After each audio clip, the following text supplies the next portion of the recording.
good morning. I want to offer you a very, very special welcome to today's Daily Dose. Probably none of you will recognize where I am. If you were to try to look behind me on either side, you wouldn't have any idea at all. I'm going to tell you, I'm in one of my favorite places in the world, and that is I'm in my backyard. I'm back home in Munford, Alabama. I've been here since Tuesday. Been so blessed in my recovery. The way that things have gone, they've continued to go well. And so I just appreciate all the prayers that were offered up, all the financial support, all the help, all the assistance. You cannot imagine the love that I felt as a gospel preacher, especially even as a Christian, throughout this ordeal, if you can call it that. I will say that as I've gone through this, I have learned so much. I've learned, for one, to be more thankful for everything that I have, and I pray that each day I'll find a way to do that. I've also learned to be more compassionate toward those that are around me, because if we understand what's really going on in someone's life, we're going to understand they too are going through trials and difficulties. And many of them are not really prepared for that. Perhaps they've never been through a trial such as they're in now, and they've never been through anything as difficult as they're involved in now, and they're going to need our help. Now, as far as where I am, again, I'm in my backyard. And so if you're the type of person that do not like seeing green grass and trees, or perhaps you don't like to hear birds singing, or the occasional log truck going by, or you may not look down and see a snake skin, you don't want to be where I am, but that's where I am. And by the way, the only mistake I made this morning as I snuck out of the house to come up this way was I didn't bring any bug spray. And so I have been eat up by mosquitoes. And yes, that's the way we say it here in Alabama, mosquitoes. And so I'm going to pay for that when I get back to the house, and it'll be evident when I walk back in. Everybody will probably notice the little knots on my face and neck, but it's all worth it. I'm just glad to be able to be here, glad to be able to be home. Yesterday was probably the best day I've had in years. And it's not because I felt any better. As a matter of fact, I felt so bad yesterday, probably the majority of people who felt the way I did may have had at least a great excuse, if not an out, to miss worship. But I was able to go on and press forward. I was able to teach my Bible class, 1 Corinthians chapter 2, verse 13, we began yesterday in Untitled Church of Christ. And it was wonderful to be able to do that. And I appreciate Cliff that covered for me while I was gone, but at the same time very graciously gave that class back immediately so that I could get right back to work. And so I appreciated him for that. And it was a joy to be able to stand before those people and to try to cover some of that material as we were able to do. And then last night was the highlight of all of it. In the last few weeks, as I've been preparing to get out of the hospital, some of my schedule had been disrupted. Some of the speaking opportunities I'd had, places to preach, had been disrupted by me being in the hospital. So much of that needs to be rearranged, needs to be rescheduled. And so I didn't have a lot of time to do that. So I basically put out on Facebook that I had a Bible and wanted to preach. And so if you had a pulpit for me to stand in on Sunday, I was going to be there. And it just so happened my favorite brethren, I believe there are in the world, from the Glencoe Church of Christ, took me up on that. They offered immediately to let me come last evening and preach to them. And so I was able to do that. We had sandwiches and homemade ice cream. It was just a wonderful night. Always great to be with those people. You will not meet a better group of people who care for one another and love one another more than they do. Pretty much anywhere that you go in the state of Alabama and probably much of the Southeast, you're going to inadvertently meet with someone from Glencoe, Alabama, the Glencoe Church of Christ. And they're led by a great group of elders and other such like people. And so just a wonderful group of people to be with, and I appreciate them. And as I thanked them last night for all their support especially, but mainly in the fact that they have confidence in me.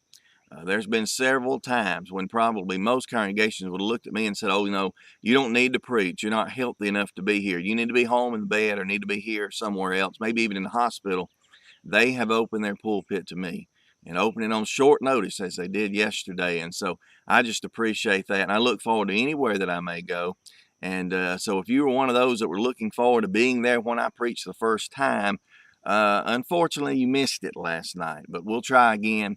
And I'm still weak and I'm still trying to gain my strength. And so maybe things will continue to get better anyway, and I'll be able to travel more and more. And so continue to pray for me, continue to support me, and offer me those opportunities because I really desire them. I desire nothing more and have for many, many years than to stand in the pulpit and preach the gospel of Jesus Christ, because I, like Paul, knew that it was the power of God unto salvation, Romans 1:16. So I just appreciated that last night by them. And so any of the brethren out there that are offering their pulpits to me, as my health allows, I will be there. And I will be there for you, sure enough, but more, I'll be there for your souls and for the potential souls that may be there who are lost. And so that's what we're hoping to continue to do.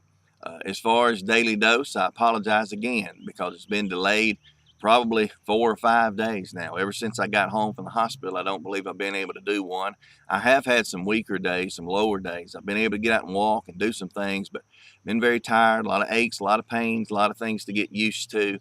My surroundings are different. They're better, but they're different, and so that's taken some time. The medication has taken a toll on me the last few days, and so I just have to recover. And I appreciate the opportunity and even the privilege that God gave me to be able to recover from something. You don't recover from death, and I was able to miss death, and so I'm recovering from the life that I had and coming into, I hope, what's going to be a stronger and better life that I can use for God. I mentioned a moment ago wanting to be in the pulpit, and I mentioned a moment ago being thankful for those who allow me in that pulpit. There's a reason for that.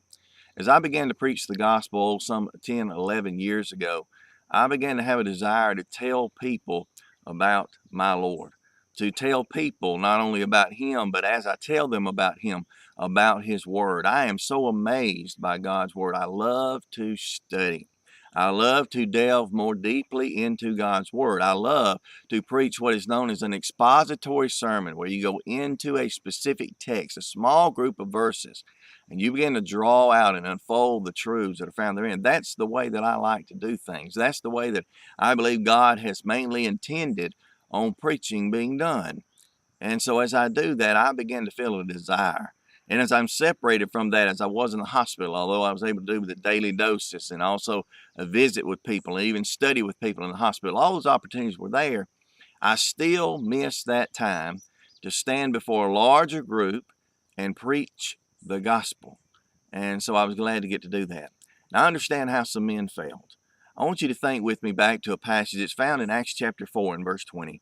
The apostles there, all of them I assume were around, but Peter and John particularly were there, and they had been threatened. They had been told to get out of the temple and to stop preaching. They had ultimately began to turn the world upside down with this preaching about a man named Jesus, a slave basically is what the others would have seen him like, but he was just a pauper. But this man was saving their lives. He was saving their souls. And as Peter and John had been threatened and brought out of the temple, they had been beaten already, I think, and were about to be put back out amongst the people. But when they threatened them again, they told them, "You are not going to preach and teach this thing." But here's the answer that was given by Peter and John. I think in unison, and I think this was not something they agreed on in a moment of time. They didn't have to have a side meeting for it. They just said it, but they spoke these words, "For we," that's them, both together, "for we cannot but speak the things which we have seen and heard." Friends, I do not know everything there is to know about the Bible. I have not arrived, neither will I ever. But I'll tell you this, I cannot help but speak the things which I have seen and heard. The more I delve into God's Word, the deeper that I go, the more excited I get about telling people about my Lord, telling people about the detail about His Word, what it means for us, and how we use it in our lives. And so it's my prayer today that you're encouraged by me being encouraged at the opportunity even to preach the gospel. But I pray that you're more so encouraged to preach it yourself. Now, you may not be in a position to do that. You may not be a male, for example. And if you're not of male gender, you don't have the opportunity to publicly, in mixed situations, according to God's Word, preach the gospel in that way. But friends, we all preach the gospel every day, through our actions, through our lives, through the ways that we live, and even through our words in certain situations. We preach the gospel. It's our work, it's our duty to preach Jesus Christ to the lost and dying world. And so I pray today that you, like Peter and John and myself, you cannot help but speak the things which you have seen and heard. Don't allow anything to stand in your way, and don't hold back. Preach the gospel today. This has been your daily dose, and I also pray that you've been encouraged.